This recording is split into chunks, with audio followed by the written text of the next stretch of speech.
Bonjour à toutes et à tous, très heureuse de vous retrouver pour une nouvelle semaine dédiée au monde de l'innovation et aux transformations numériques. Il y en a plusieurs que l'on va adresser aujourd'hui. La première, ce sera la transformation autour de la blockchain, des crypto-monnaies, ça on en a déjà parlé. Mais là, il s'agit de parler d'un mouvement de fond et un mouvement artistique, c'est le mouvement Crypto Art. On va en parler avec John Karp, qui est l'auteur d'un ouvrage, le premier ouvrage sur le sujet d'ailleurs, NFT Révolution, naissance du Crypto Art. On verra quels sont les artistes qui comptent aujourd'hui, mais aussi les prix des œuvres, comment devenir collectionneur. Voilà, si vous voulez être parmi les pionniers, il va falloir bien être attentif à cette interview. Et puis au cœur de cette émission, on va se plonger dans l'autre transformation à laquelle il faut s'intéresser, c'est celle du télétravail. Il ne s'agit pas seulement du fait de pouvoir travailler de chez soi, il s'agit d'une vraie globalisation finalement de l'emploi avec l'annonce de Facebook d'un 100% télétravail pour la compagnie américaine, ce qui veut dire qu'aujourd'hui on peut recruter partout à travers le monde. C'est une nouvelle délocalisation de l'emploi avec ses conséquences que nous étudierons avec des experts en plateau. Et puis nous retrouverons notre rendez-vous avec l'alerte cyber. Là on va s'intéresser à une nouvelle compétition de hacking, ça devient un e-sport collectif finalement, la cybersécurité. Et on conclura par notre opération Tech contre Covid. Mais tout de suite, donc place à l'interview.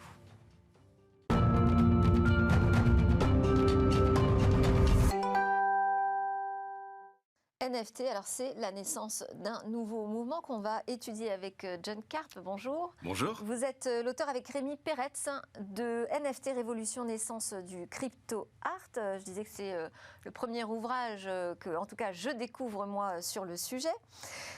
Ça a démarré par un constat, j'ai l'impression, votre ouvrage, c'est cette effervescence autour d'œuvres d'art qui se sont vendues à des prix complètement délirants. Alors, est-ce que c'est délirant ou pas? Justement, ça fera partie des questions qu'on étudiera. Mais pour vous, c'est le signe d'une révolution dans le monde de l'art. On n'est pas du tout sur une bulle spéculative, à savoir des œuvres d'art, donc pour resituer virtuelles, qui sont vendus sous forme de jetons numériques non fongibles, c'est-à-dire uniques, totalement uniques. Exactement, exactement. Donc en effet, vous avez raison de parler de cette actualité qui a été couverte dans les médias, souvent sous l'angle spéculatif justement, à savoir en effet, il y a eu cette fameuse vente qui a eu lieu en mars dernier de l'artiste qui s'appelle Beeple, une vente qui a été réalisée pour 69 millions de dollars chez Christie's pour acheter donc, on va dire un patchwork de 5000 dessins qu'il a réalisé, mais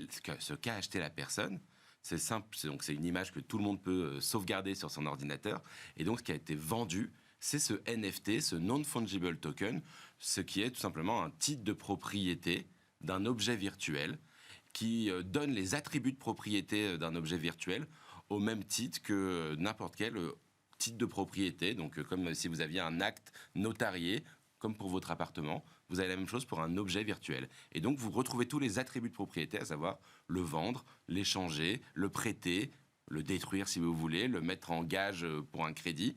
Et donc, il y a un marché qui s'est créé. C'est un concept totalement nouveau dans le monde du numérique où justement tout est a priori reproductible, téléchargeable librement ou de manière illégale, peu importe. Et là, d'un seul coup, on se retrouve dans un univers où on a de la rareté, on a de l'unicité, on a un titre de propriété. Pour autant, nous, quand on a commencé à s'y intéresser dans Smartech, j'avais titré La folie des NFT. Il y a quand même un emballement. Non, quand vous parlez des sommes de vente chez Christie's. Il y a clairement un emballement. Mais il y a un emballement qui est à la hauteur de cette révolution. En effet, il y a de la spéculation, il y a un emballement. Mais comme on a connu, finalement, pour toutes les révolutions, que ce soit Internet, que ce soit même le chemin de fer, on va dire, il y a quelques siècles maintenant, quand on est en train de percevoir quelque chose qui va complètement impacter toute la société, bah forcément, des investisseurs ou des gens qui ont de l'argent ont envie de se positionner les premiers dans ce domaine, ce qui génère de la spéculation. Est-ce que ça veut dire, parce qu'il y a la spéculation, qu'Internet ne devait pas exister ou que le chemin de fer ne devait pas exister? Avec un peu de recul, on se rend compte que souvent, la spéculation a malgré tout raison. Ça ne veut pas dire qu'évidemment, il n'y a pas des sommes folles qui sont échangées. Ça ne veut pas dire qu'il ne va pas y avoir des montagnes russes, justement, spéculatives qui vont avoir lieu. Ça veut juste dire qu'on est en train de toucher du doigt quelque chose qui va révolutionner notre société. Ouais, ça, on en est convaincu. Alors après, se pose la question, s'agit-il véritablement d'un mouvement culturel nouveau? Est-ce qu'il y a une crypto-culture? Alors c'est exactement exactement l'objet du livre. On fait un peu la comparaison, nous, avec, par exemple, il y a, au début du siècle, le club de Paris, où des artistes se sont retrouvés de toute l'Europe de l'Est dans des cafés à Montmartre, et chacun, ils échangeaient toute la nuit, il y avait un ping-pong permanent, et chacun est devenu un peu le maître d'une école, qui sont devenus le fauvisme, le cubisme, voire l'impressionnisme. Donc, il y a eu ce creusot culturel, cette bande de copains qui se posaient des questions, qui avaient une nouvelle époque, qui avaient envie de révolutionner, qui avaient des nouveaux médias même à l'époque, et qui se sont dit, OK, la situation telle qu'elle est aujourd'hui, la société telle qu'elle est aujourd'hui, est en train d'évoluer, et donc posons ces nouveaux codes. Et ce qui se passe dans le crypto aujourd'hui, dans le crypto art, c'est exactement ça. Ça veut dire que depuis, on va dire 4 ans pour être large, mais ça s'est beaucoup accéléré les 2 dernières années, on retrouve, au lieu d'être dans un café à Montmartre, c'est sur Twitter, on retrouve ces personnes qui sont, on va dire, une dizaine, puis une centaine, puis aujourd'hui des milliers d'artistes, qui ont commencé à échanger, à se faire un ping-pong permanent, et qui posent tous cette question de qu'est-ce que l'art à l'heure du digital? Et ça va même un peu plus loin, c'est même qu'est-ce que la propriété à l'heure du digital? Qu'est-ce que nous sommes? Qu'est-ce qu'un être digital? Qu'est-ce qu'un être réel? Il y a toutes ces questions qui sont posées dans le art, et forcément, il y a un ping-pong permanent de cette bande de copains qui font que, selon nous... Est-ce qu'il y a des grands artistes déjà aujourd'hui, selon vous, du crypto-art? On a des maîtres, oui, on a des maîtres aujourd'hui, et selon moi, On peut en citer quelques-uns? Bien sûr. Alors, bon, on a ce fameux Beeple qui a fait cette vente de 69 millions de dollars. Malgré tout, c'est celui qui a le vendu le plus cher, donc forcément, on peut en parler, même si moi, personnellement, c'est pas mon préféré. Mais malgré tout, il vient pas de nulle part. Faut comprendre une chose qui est révolutionnaire quand même, c'est que cet artiste qui s'appelle Beeple, ça fait plus de 13 ans que tous les jours, du lundi au dimanche, il fait un tweet avec un dessin en 3D qui commente plus ou moins l'actualité ou ses états d'âme personnels. Et il a fait ça pendant 13 ans. Donc aujourd'hui, on a plus de 5000 œuvres qui sont sorties. Cette personne-là, elle avait des followers, elle avait de la notoriété, mais elle vivait pas de son art. Il pouvait avoir des collaborations avec des grandes marques, on va dire, comme le font la plupart des créatifs. Mais seulement une fois qu'on a créé cette rareté numérique, une fois qu'on a créé ce NFT, il a commencé à pouvoir vivre de son art. Et lui, pour le coup, Beeple, c'est un bon exemple. On se pose la question de, justement, tout le monde peut vivre de son art aujourd'hui. Comment on va s'y retrouver? Parce que votre ouvrage, c'est aussi un guide pour les personnes qui voudraient devenir collectionneurs. C'est ça. Comment on s'y retrouve entre un faux artiste, un bon artiste, une œuvre qui aura vraiment de la valeur dans le temps? C'est comme le marché de l'art traditionnel. Et c'est comme tous les marchés traditionnels, d'ailleurs. Il faut connaître. C'est le point de départ de tout. D'ailleurs, c'est le conseil numéro 1. On a fait beaucoup d'interviews dans le livre aussi, de connaisseurs, d'experts, de personnes qui sont dedans depuis longtemps. La première chose qu'ils disent tous, c'est renseignez-vous, renseignez-vous, renseignez-vous. On ne peut pas juste... On se renseigne où? Comment? Alors, il y a votre guide, mais qu'est-ce qu'il dit? Comment il nous aide? Alors, notre guide, c'est un bon point de départ, parce qu'il vous donne plusieurs clés. Il vous donne une première clé qui est déjà de comprendre ce mouvement culturel. C'est-à-dire que ce n'est pas uniquement économique. C'est un mouvement qui est sociétal, c'est un mouvement même qui est politique. Il faut comprendre que ce mouvement crypto, il y a une vraie sous-culture qui est en train de devenir une culture dominante, qui est à la fois cette culture, on va dire, née dans les années 90, du jeu vidéo, du manga, cette culture de l'Internet qu'on retrouve beaucoup chez les millennials, mais qu'on a tous un petit peu avec ces échanges, ces gifs, ces mèmes, ces réseaux sociaux, ces avatars, et cette culture crypto qui est un peu politique, qui est un peu, on va dire, moi j'appelle ça décentraliste. Ça veut dire une forme d'autonomie vis-à-vis des institutions traditionnelles que sont les États et les banques. Et donc il y a un terrain culturel qui s'est créé, qui est en train de devenir une culture très importante. Et moi, je pense qu'il va devenir mainstream à un moment donné. Donc, on explique déjà d'où on vient, on explique ce que c'est, puis on explique en effet, quand même, on rassure les personnes sur le fait de qu'est-ce qu'ils sont en train d'acheter, qu'est-ce qu'elle a la valeur, on va dire, parce qu'il y a forcément... Est-ce qu'on peut la connaître, cette valeur, dans le temps? Puisqu'on est vraiment à la naissance d'un mouvement. C'est très difficile à savoir. Ouais, c'est un investissement qui reste risqué, quand même. En tant qu'investisseur, évidemment que c'est très risqué. Et moi, c'est ce qu'on explique dans le livre, c'est que d'abord, il faut être amateur, ensuite collectionneur, et éventuellement, une fois qu'on maîtrise vraiment le côté amateur et collectionneur, on peut se poser des questions d'investissement. Mais il faut connaître ce qu'on fait, et c'est très risqué, parce qu'aujourd'hui, on achète des pièces. C'est vrai que moi, je suis collectionneur, j'achète des pièces, j'estime que c'est des pièces de maître, j'estime que c'est les nouveaux Banksy, les nouveaux Basquiat, les nouveaux Picasso, mais peut-être que je me trompe, évidemment. J'ai aucune Enfin, si j'étais capable de savoir que dans 50 ans... Est-ce qu'il y a des artistes déjà qui ont une cote? Est-ce qu'il existe une cote, par exemple? On n'a pas de cote officielle comme dans le marché de l'art traditionnel, mais on a des artistes qu'on appelle des blue chip artistes, on va dire. Ça veut dire des artistes de référence qui sont chacun un peu justement le fer de lance de nouveaux mouvements. On a un artiste qui s'appelle Murat Pak, par exemple, qui a fait une vente chez Sotheby's il y a 2 mois maintenant. Et Murat Pak, donc c'est un artiste anonyme qui existe depuis, on le connaît depuis 12-13 ans sur les réseaux sociaux sous le nom Murat Pak. On ne sait pas si c'est un homme, une femme, un collectif. Il y en a même qui le soupçonnent d'être une intelligence artificielle. Et donc, il a créé un réseau social, un compte Twitter déjà il y a 5 ans qui s'appelle Archilect, qui est une intelligence artificielle qui s'enrichit de différentes images pour définir ce qui est esthétique. Et donc, qui retranscrit ça sur un compte qui a plusieurs millions de followers aujourd'hui, qui s'appelle Archilect. Et cet artiste-là pose les questions. Une dernière phrase, s'il vous plaît, parce qu'on arrive à la fin de l'interview. Vous vouliez dire quoi? Il pose quelle question? Il pose cette question tout simplement de qu'est-ce que l'art à l'heure du digital? Et ben voilà, alors si vous voulez avoir davantage de réponses, il va falloir lire NFT Révolution Naissance du Crypto Art, donc écrit par John Karp et Rémi Peretz. Pour l'instant, on peut l'acheter en NFT, justement, votre ouvrage il est 100% numérique, mais à la rentrée, il pourrait y avoir une version papier qui sera d'ailleurs offerte, enfin envoyée à ceux qui ont acheté l'œuvre en NFT. Merci beaucoup, on en reparlera, on continuera d'en reparler dans Smart Tech. C'est l'heure de notre talk sur les conséquences du télétravail et une délocalisation de l'emploi.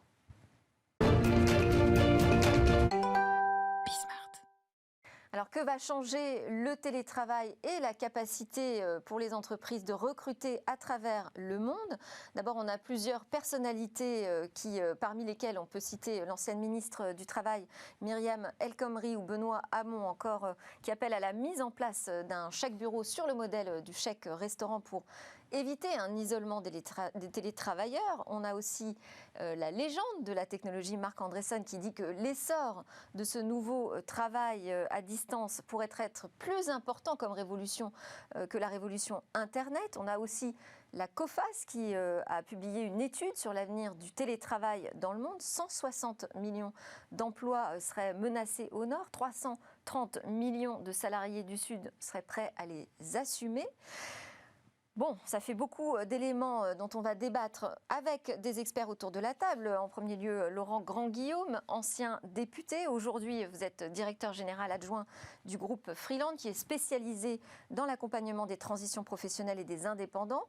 Et vous menez des réflexions, vous continuez à mener des réflexions sur les nouvelles formes d'emploi et le monde des indépendants au sein de la Fondation Travailler Autrement en tant que vice-président et en tant que président de l'Association nationale Territoire Zéro Chômeur de longue durée. Avec moi également Christophe Platet, vous êtes fondateur directeur de Lundano, qui est un cabinet de conseil en management et transformation, et vous lancez justement une solution opérationnelle pour adapter les entreprises et collaborateurs à ce télétravail. Alors déjà, première question, Laurent Grandguillaume, vous qui suivez ces évolutions depuis longtemps, est-ce qu'il vous semble que le rapport des Français au travail, à l'entreprise, a beaucoup changé aussi vite et aussi profondément d'ailleurs que le rythme imposé par les mutations technologiques? Je pense que d'abord la valeur travail est fondamentale dans notre société française, hein, et que cela n'a pas changé. Ce qui a changé fondamentalement, c'est l'organisation du travail qui a été percutée par la crise sanitaire.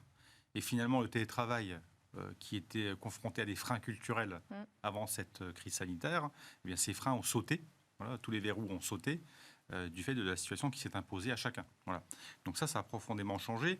Après, est-ce que les organisations se sont suffisamment adaptées à cette mutation? Je pense que non. C'est-à-dire que le télétravail est un fait, c'est sûr. Après, cela bouscule en particulier la question du management. Comment je manage des équipes dans le cadre d'un travail asynchrone, c'est-à-dire avec des personnes qui sont en présentiel, d'autres en distanciel. Voilà, c'est une question qui est posée et ça va appeler à la fois des formations, à des nouveaux modes d'organisation qui sont importants. Et puis, cela touche aussi, en dehors de l'organisation du travail, à la question de l'expérience client et comment finalement des entreprises aujourd'hui qui sont centrées clients, qui sont data-driven, elles vont justement pouvoir s'organiser de manière à faire en sorte que ces nouvelles modalités de travail eh bien, permettent aussi d'accroître l'efficacité en direction du service qui est apporté Mais au on voit client. aussi que ce n'est pas juste une commodité en fait, qui s'installe, c'est un vrai changement de fond. Quand on a une entreprise comme Facebook qui annonce passer en 100% télétravail, on a reçu la patronne France de Shopify vendredi dans Smart Tech qui nous disait « ça y est, nous c'est pareil, Shopify, c'est terminé, on n'a plus de locaux. Les seuls moments où on va finalement se voir seront à travers des séminaires. » Là, on va plus loin en fait. On se retrouve dans une situation où le salarié doit comprendre ce changement de fond parce qu'il va être confronté à de nouvelles compétitions sur l'emploi, des compétitions internationales. On rentre dans un vrai monde globalisé de l'emploi. Clairement, oui. Et d'ailleurs, le rapport de la COFAS se montre, c'est qu'il va y avoir de plus en plus de télémigration.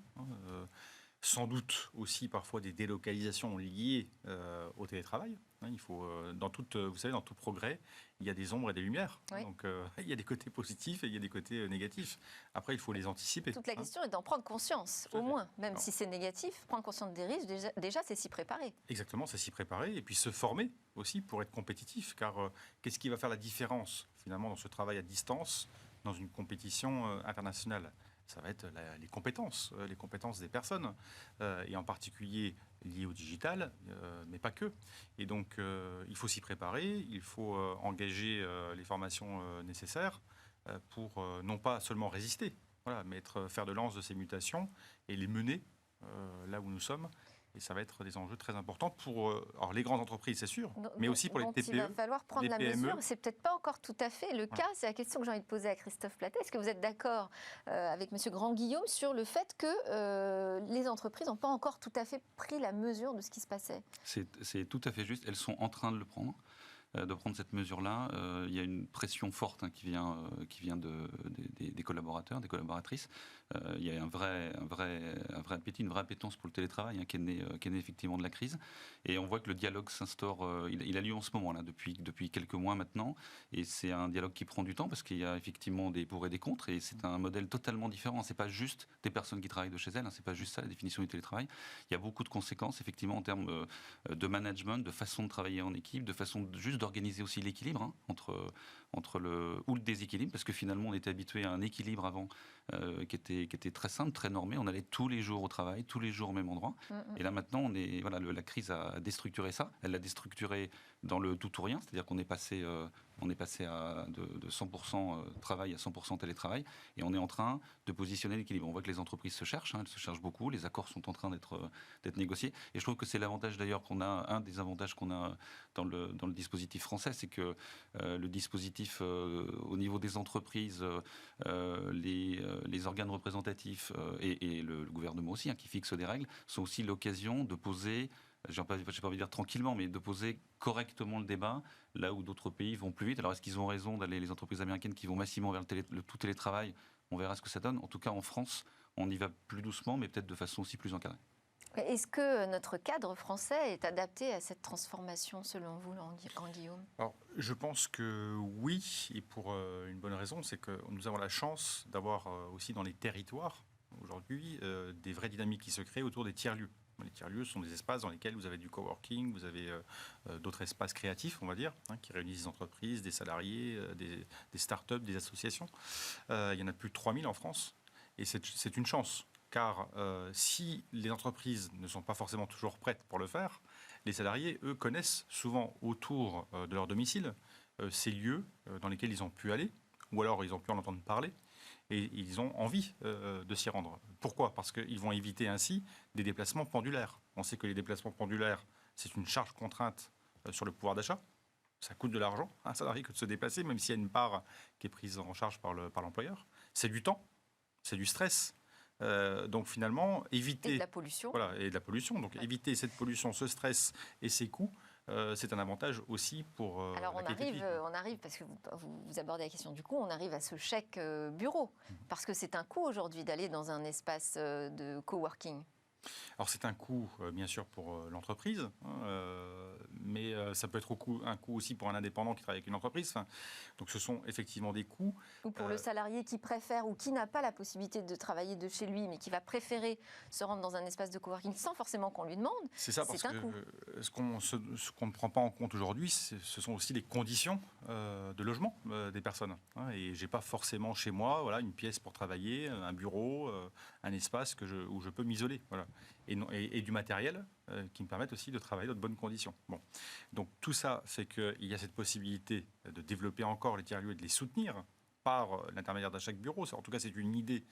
C'est vous qui l'avez lancé. Voilà, on l'a lancé effectivement avec la Fondation Travail Autrement pour mettre ce sujet au cœur du débat, voilà, et se dire qu'après tout, on pourrait construire ce type de solution pour inciter à aller dans les tiers-lieux et permettre aux salariés qui n'ont pas le choix, justement, de pouvoir travailler dans de meilleures conditions dans leur territoire et aussi faire vivre les territoires. Et ça veut dire que ce serait financé par les entreprises ? Par les entreprises et les collectivités et l'État.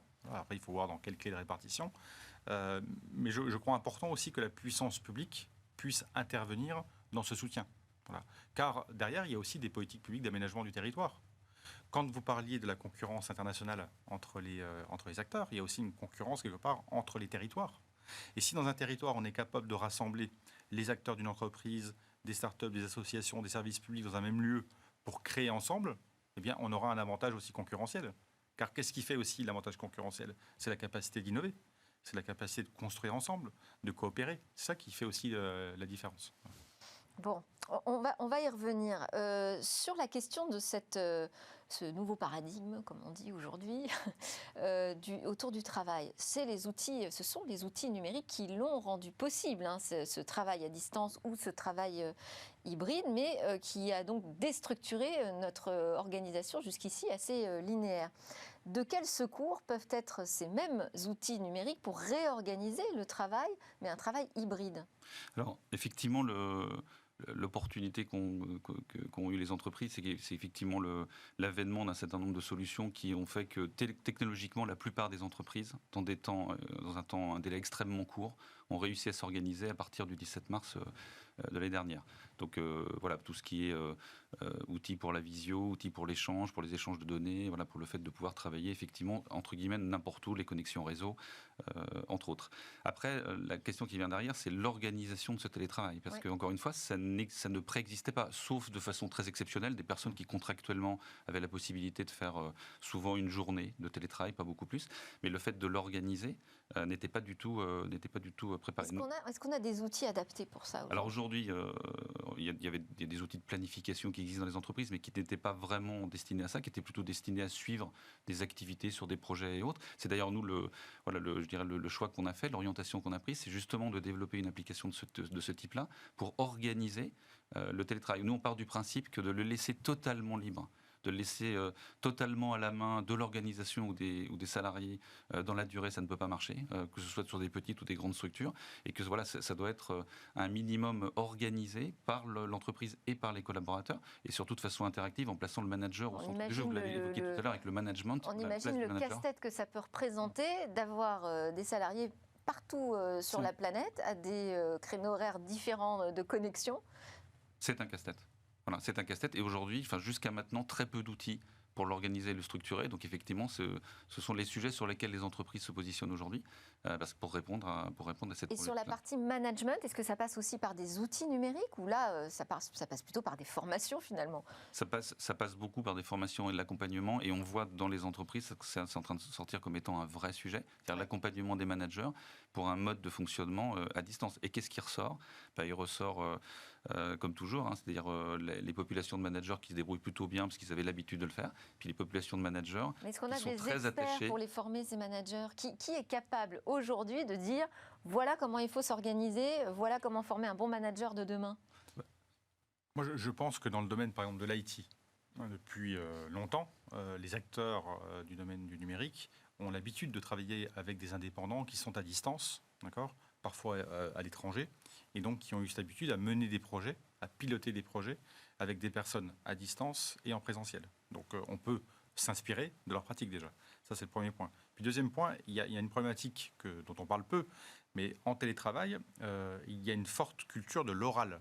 Je suis en visio, je fais une réunion avec mes collègues, avec mon manager, on échange, très bien. Mais quand est-ce qu'on partage des écrits? Quand est-ce que finalement on partage quelque chose de commun? Et en fait, ça demande plus d'écrits aussi, ce travail à distance dans le cadre des comptes rendus de réunions en visio, par exemple. Et ça demande aussi de faire appel à des outils qui permettent de manager les projets pour qu'on puisse partager là où on en est, comment on avance, pour que chacun puisse y référer. Et donc, c'est effectivement, ce sont des modalités différentes, c'est un apprentissage. Et là va se poser la question des outils français. Est-ce qu'on a les plateformes logicielles J'ajouterais juste que je pense que la progressivité du télétravail, c'est-à-dire le fait de ne pas passer du tout ou rien en tout télétravail, et donc de s'imposer ou d'imposer des temps communs dans l'entreprise. Donc finalement, un modèle équilibré qui a l'air de ressortir dans la plupart des études. On voit les études tourner beaucoup autour de 2 jours, 2 jours et demi. Je crois que la moyenne est à 2,7, comme par hasard, 2,7 sur 5. Voilà, d'avoir des temps communs dans l'entreprise, c'est aussi comme ça qu'on va faciliter la transition. Le passage ou le maintien au tout ou rien, c'est-à-dire le maintien à 100% de télétravail, là, il va nécessiter pour les entreprises énormément d'accompagnement des collaborateurs. Ils ont pu vivre pendant 1 an et demi en comprenant un environnement très particulier. Si ça s'installe durablement, là, c'est beaucoup plus problématique.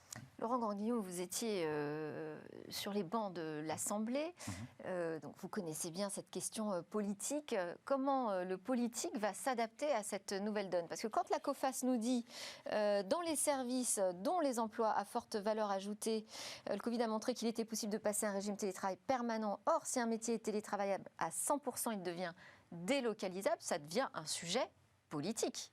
C'est un sujet éminemment politique. Alors après, le politique, il anticipe rarement, hélas, et il subit beaucoup. Donc finalement, cette situation, elle était connue depuis plusieurs années. Tout le monde savait qu'un emploi qui est 100% télétravaillable est potentiellement délocalisable. Je veux dire, c'est assez simple à comprendre. Donc, on le savait, on ne l'avait pas vu.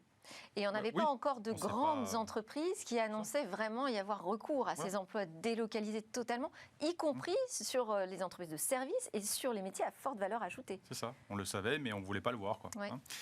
Et donc la difficulté aujourd'hui, elle est posée. Mais moi, je pense que le politique, qu'est-ce qu'il peut faire? C'est justement dans l'investissement dans les nouvelles modalités de travail, les soutenir ces tiers-lieux, soutenir la recherche, ce qui va faire que notre compétitivité, justement, va être plus importante. Soutenir la montée en compétences. Car qu'est-ce qui va faire la différence entre une personne qui est ici et une personne qui est à l'autre bout du monde avec des coûts qui vont être différents? C'est la question des compétences. C'est cette question-là qui va être fondamentale. Le savoir, finalement.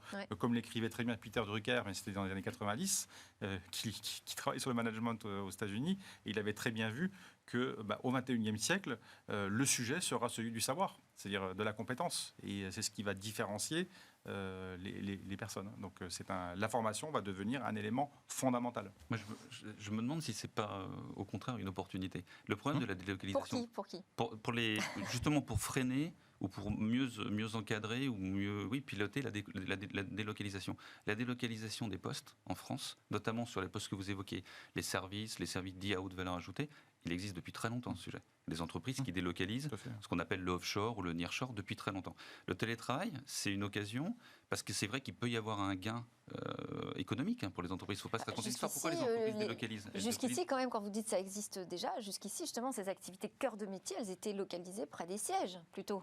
Des sièges sociaux, des bâtiments physiques. Oui, c'est fini, c'est terminé. Oui, mais le fait que ce soit télétravaillable, je ne suis vraiment pas sûr que ce soit ça l'accélérateur de la délocalisation. L'accélérateur de la délocalisation, c'est la capacité à faire le même travail dans un autre endroit à bas coût. D'accord ? C'est ça qui va intéresser l'entreprise. Si l'entreprise, elle peut garder des salariés avec de fortes compétences que vous avez évoquées, très attachés à l'entreprise, et pouvoir baisser les coûts, notamment du fait du télétravail, là, il y a une opportunité de freiner ce qui est un mouvement possible vers l'étranger. Je pense qu'il y a une vraie opportunité sur ce sujet. Qu'en pensez-vous, Laurent? Oui, c'est ça. C'est que si vous avez des compétences équivalentes, l'entreprise, elle va regarder comment diminuer ses coûts. Et donc, c'est ce qui risque de se passer. C'est pour cela que vraiment l'investissement, et là on revient au sujet que vous avez posé sur la question politique, c'est l'investissement dans la formation, dans la recherche, dans la montée en compétences, sont des sujets essentiels. Et on ne peut plus maintenant faire de formation sans y mettre la question digitale aussi au cœur. Et les modalités de travail, et les modalités de management. Ce sont des sujets essentiels. Nous, vous savez, en France, on est très fort pour les concepts. Alors, inventer des concepts, on en invente à peu près tous les jours. La question, c'est le comment. Et c'est là souvent que ça bloque, vous voyez. Donc là, maintenant, il faut passer au comment. C'est ce que vous faites dans le cadre de votre activité professionnelle, justement. Comment on développe, comment on accompagne, comment voilà, on monte en compétences. Et pour moi, c'est le cœur des sujets à venir. Et le chèque bureau, pour vous, c'est un concept ou c'est un comment? C'est un comment. C'est un comment, justement. C'est comment. Parce qu'il existe déjà dans les villes des espaces emploi qui pourraient être transformés en espaces de coworking, par exemple, par les municipalités. Pourquoi pas, bien sûr. Tout espace qui va permettre la rencontre, finalement, entre des acteurs différents, va permettre la création. Vous savez, les entreprises, comme vous le disiez, qui pouvaient être fermées avec un siège, avec ces tiers-lieux, elles s'ouvrent aussi. Et elles s'ouvrent à des rencontres, à des acteurs qu'elles n'auraient pas vus par ailleurs. Et elles s'ouvrent aussi à leurs clients. Car où sont leurs clients? Parfois, ils sont aussi dans ces tiers-lieux, vous voyez. J'ai en tête, par exemple, à Metz, TCRM Blida, qui est un tiers-lieu, dans lequel vous avez des startups, vous avez des artisans, vous avez un espace de coworking, mais vous avez aussi des banques. Puisque les banques, elles se disent, finalement, nos clients sont là. Voilà, vous voyez. Donc, merci beaucoup pour votre optimisme à tous les deux. Laurent Grand-Guillaume, je rappelle que vous êtes vice-président de la Fondation Travailler Autrement et Christophe Platet, fondateur, directeur de Lundao. Voilà. On a un premier décor sur ce télétravail et cette délocalisation de l'emploi. On continuera à en parler sans doute à la rentrée parce que c'est une question hautement politique, on l'a compris. Juste après la pause, on s'intéresse à la cybersécurité qui devient un e-sport collectif.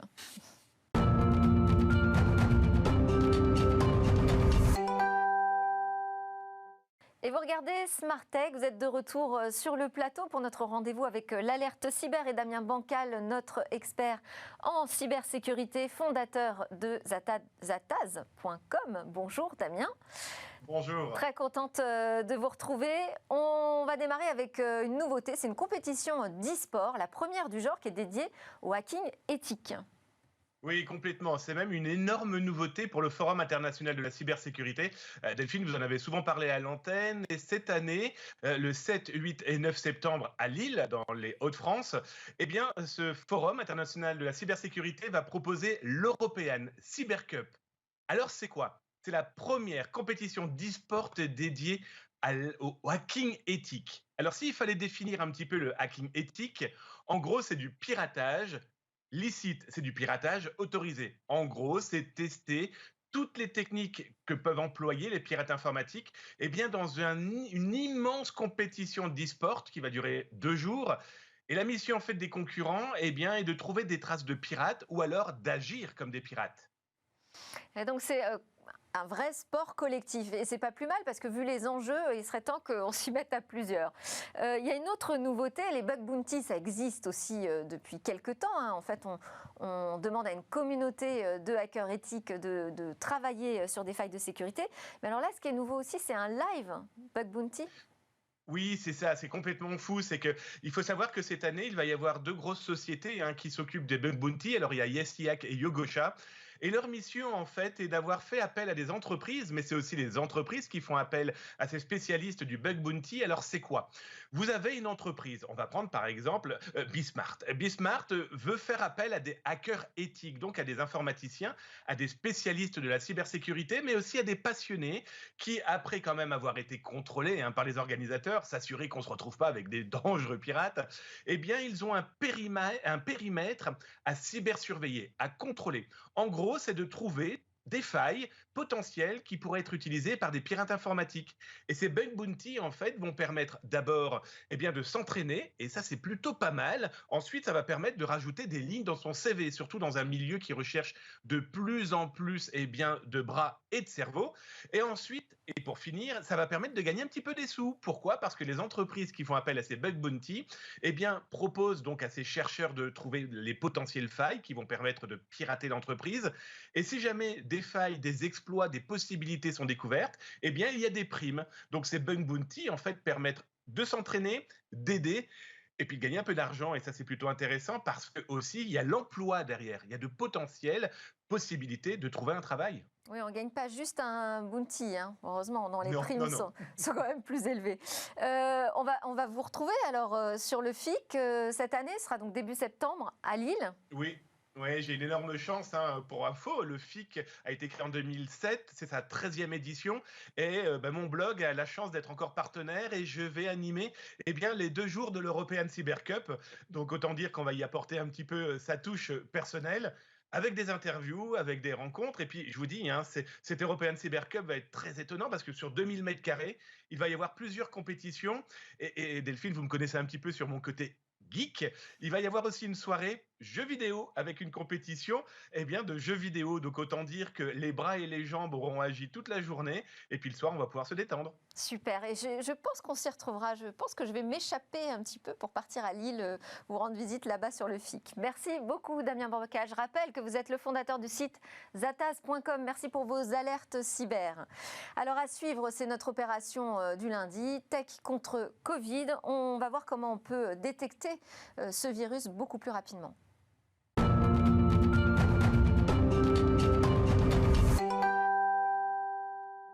Tous les lundis, Smartech met en avant des innovations qui peuvent nous aider à mieux lutter contre le virus Covid-19. Bonjour Cécilia. Bonjour Delphine. Aujourd'hui, vous êtes venue accompagnée de Maël Lebert, qui est chercheur, ingénieur et PDG de Be4Cure, pour nous présenter une innovation en matière d'analyse et de détection du virus Covid-19. Oui, effectivement, précisément, une technologie toute récente de biodétection par PCR qui s'appelle Chronos. C'est une techno miniaturisée, la machine pèse seulement environ 7 kg et elle permet de diagnostiquer le Covid mais aussi d'autres pathologies, c'est important de le préciser. Alors concrètement, dans cette machine, on utilise un réactif, comme à chaque fois qu'on fait des analyses, pour détecter les séquences très précises d'ADN et on les détecte beaucoup plus rapidement avec cette machine qu'avec une machine classique. Quand ça prend 1h30 environ avec les gros mastodontes qu'on trouve dans les laboratoires, ici ça prend environ 20 minutes, tout compris avec la manipulation.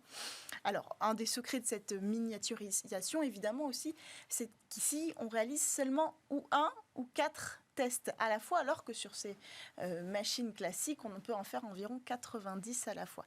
Mais Maël Lebert, je me tourne vers vous. Je rappelle donc à la tête de Be4Cure et vous êtes derrière cette innovation. Peu de tests à la fois, c'est aussi la réponse à un besoin qu'avaient les laboratoires et notamment pendant cette crise sanitaire. Oui, tout à fait. Donc la machine que je vous ai ramenée aujourd'hui, elle est vraiment adaptée à des tests décentralisés, donc hors des plateaux techniques ou sur les plateaux techniques, mais pour des besoins ponctuels et pas pour faire du grand débit d'analyse. Oui, c'est pour ça que c'est 1 ou 4 à la fois. Hein.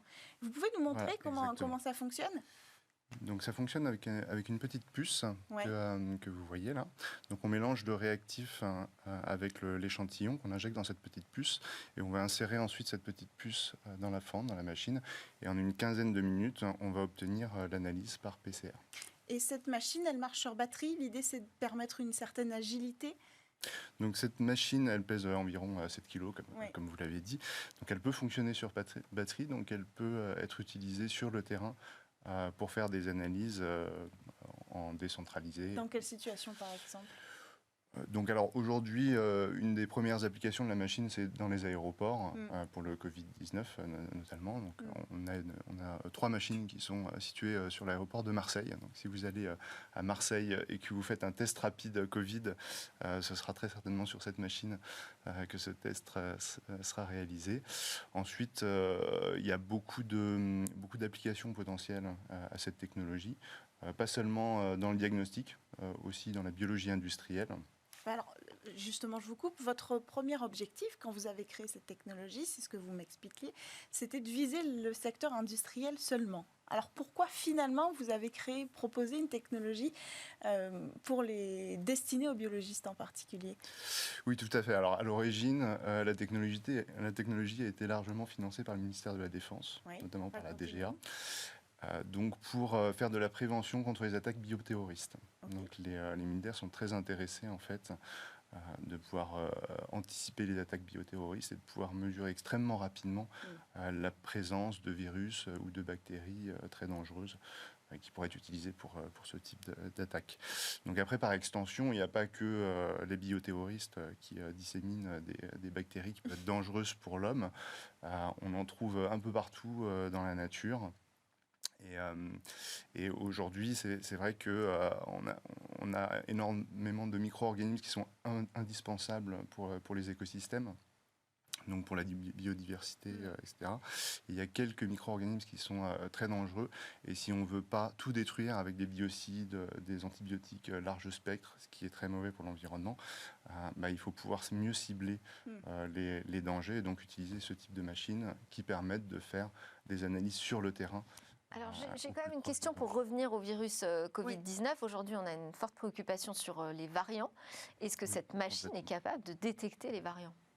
Alors cette machine est capable de détecter les variants. Alors aujourd'hui, on ne propose pas de réactifs spécifiquement pour les variants, mais c'est un sujet sur lequel on travaille. Et probablement prochainement, on aura quelque chose à proposer dans cette direction. Et une des caractéristiques de notre machine, c'est d'être capable de pouvoir détecter plusieurs cibles simultanément. Et ça, c'est très intéressant pour faire des panels de tests. Et ces panels de tests, ils peuvent être intéressants notamment pour détecter les variants, parce qu'on va pouvoir non seulement détecter. C'est-à-dire que l'adaptation, ça se fait sur le réactif que vous choisissez, c'est ça ? Donc la machine en elle-même, vous n'avez pas à la modifier ? Non, tout à fait.